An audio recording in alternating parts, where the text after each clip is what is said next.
Bon, alors vous voyez, en Europe, on a une image maintenant assez sympathique du Japon, un pays magnifique, une civilisation très raffinée, grandiose. En témoignent les films qu'on aime bien. En France, on apprécie aussi particulièrement, en plus des œuvres céramiques, en plus des soieries, on apprécie aussi la gastronomie traditionnelle japonaise.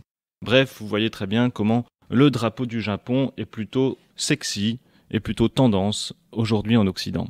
Et pourtant, c'est au nom de ce même drapeau, ce rond rouge avec fond blanc, qu'on voit dans les magasins de sushi et tout ça, ou quand on achète des couteaux japonais ou des trucs comme ça. Eh bien, c'est ce même Japon qui a colonisé et joyeusement massacré ses voisins il y a de ça quelques petites décennies. C'est le Japon qui a occupé violemment la Corée pendant 35 longues années de racisme extrême.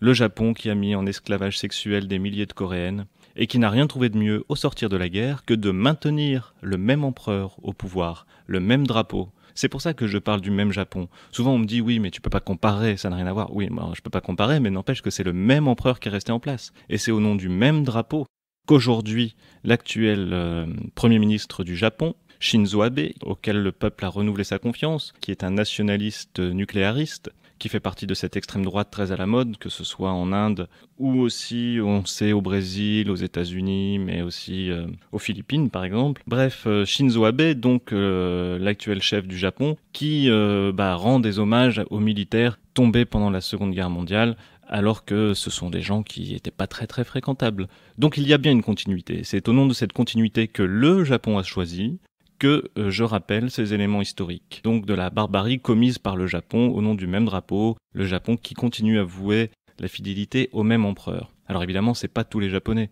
Heureusement, on a plein de camarades sympas au Japon. Mais il ne faut pas oublier que derrière cette image plutôt sympathique que nous avons, la civilisation japonaise est une civilisation ultra raciste, ultra sexiste. Donc encore une fois, pas tous les Japonais, mais massivement, c'est une société ultra réactionnaire.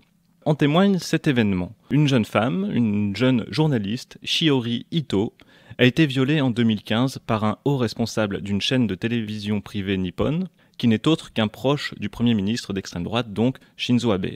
Jusque-là, rien d'exceptionnel, me direz-vous. C'est ce qui se passe aussi en Europe et aux États-Unis. Sauf que, fait historique important, très récemment, cet homme, donc ce grand patron d'une chaîne privée japonaise, proche de Shinzo Abe, vient d'être condamné à, bon là ça paraît un peu ridicule, à 27 000 € de dommages et intérêts pour la jeune femme. C'est vraiment une bagatelle sans doute pour ce gros bourge, mais cette décision de justice semble être un pas décisif par rapport à la situation japonaise, qui est ultra réactionnaire, car là-bas le viol n'est quasiment jamais dénoncé, car c'est encore une honte. Sauf que cette jeune femme-là, cette jeune journaliste, a osé. Et malgré cet acte courageux de Shiori, le mouvement MeToo au Japon, malheureusement, n'a pas connu une ampleur aussi importante qu'on aurait pu l'imaginer. Il faut savoir qu'au Japon, la législation sur le viol, mais aussi sur plein d'autres choses, date de plus d'un siècle. Et elle n'a été que très légèrement amendée que récemment. Donc le but de mes chroniques, c'est d'essayer de vous ouvrir un peu à une façon de voir un peu différente. On a tendance à voir par exemple très souvent que les musulmans sont des grands méchants sexistes, mais vous verrez aujourd'hui dans ma chronique que paradoxalement, des civilisations comme le Japon qui nous paraissent ultra raffinées sont en fait sexistes, elles, très clairement, et ultra racistes aussi. Je rappelais la colonisation du Japon, il suffit d'aller se promener un petit peu en Asie pour savoir à quel point les Japonais ont mauvaise réputation là-bas. Tout ça aussi pour vous rappeler, comme souvent dans mes chroniques, que l'Occident n'a pas le monopole de la barbarie, malheureusement. Et mettons-nous à la place de ces milliers d'esclaves asiatiques qui ont subi des décennies de colonisation japonaise.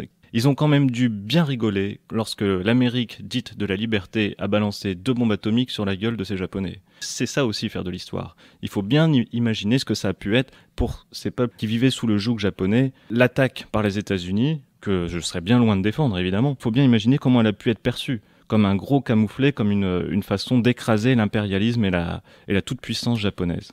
C'est aussi ça, faire de l'histoire, c'est aussi se mettre à la place des dominés de l'époque. Bon, par contre, ça n'empêche pas, évidemment, de rappeler le crime odieux qu'a été Hiroshima et Nagasaki, qui, rappelons-le encore une fois, n'était pas nécessaire pour finir la guerre. Il faut bien savoir que si les États-Unis ont balancé 2 bombes sur les Japonais, c'était simplement pour montrer à la planète entière, à l'humanité tout entière, leur pouvoir, et pour traumatiser l'ensemble des populations du monde sur le long terme. C'est un acte plutôt symbolique, plutôt qu'un acte purement militaire. C'est un acte de propagande, c'est un acte qui vise à attaquer les consciences et les imaginaires. Et évidemment, les Japonais, c'était pratique pour faire ça, parce que ça reste des Japonais. Et les Occidentaux étant eux aussi ultra racistes, c'est pratique de faire ça sur des gens qui sont un peu différents et dont on méprise inconsciemment l'existence.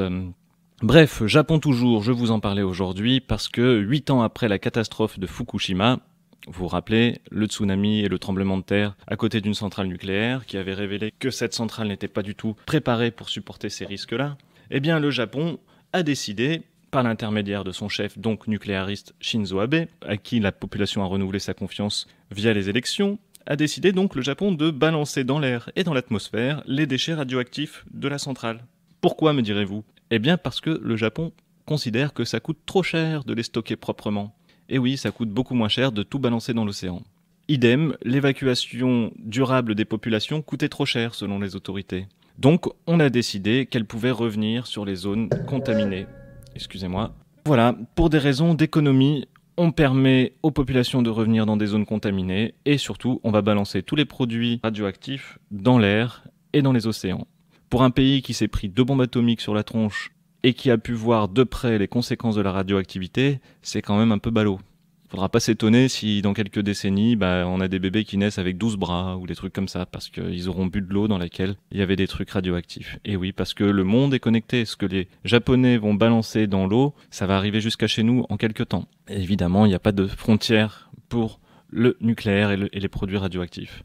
Bien sûr, ceci n'est pas encore une décision officielle sur les rejets radioactifs. La décision ne sera faite qu'après les Jeux Olympiques de Tokyo. Et oui, évidemment, il y a les Jeux Olympiques à l'été 2020.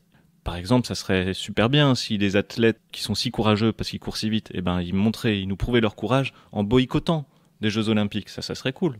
Ou comme ceux qui, à l'époque, aux États-Unis, avaient brandi le gant noir à Mexico, les athlètes noirs, en solidarité avec les Noirs. Voilà, si les athlètes d'aujourd'hui sont si courageux et si performants, c'est là qu'on verrait leur capacité. S'ils faisaient preuve d'un athlétisme politique en refusant, par exemple, d'aller à Tokyo parce que le Japon va balancer tous ces produits radioactifs dans l'atmosphère. Le Japon attend avant de donner sa décision parce qu'il risque de rencontrer une très forte opposition qui s'exprime déjà de la part des pêcheurs et des agriculteurs de la région, ainsi que des groupes de défense de l'environnement des pays voisins. À commencer par la Corée du Sud. Oui, parce que la Corée du Sud, déjà, ils ont une très bonne mémoire, ils n'ont pas une très bonne image de ce qu'a fait le Japon quand ils sont venus chez eux. Et en plus, Séoul n'a pas du tout digéré que, il n'y a pas très longtemps, les autorités japonaises ont décidé de rejeter dans la mer beaucoup d'eau radioactive sans avoir demandé à la Corée son avis. Et d'ailleurs, moi non plus, on m'a pas demandé mon avis. Je trouve que c'est un peu abusé parce que j'aimerais bien être consulté quand on balance des produits radioactifs qui vont mettre des siècles à devenir moins dangereux avant qu'on les balance dans l'atmosphère.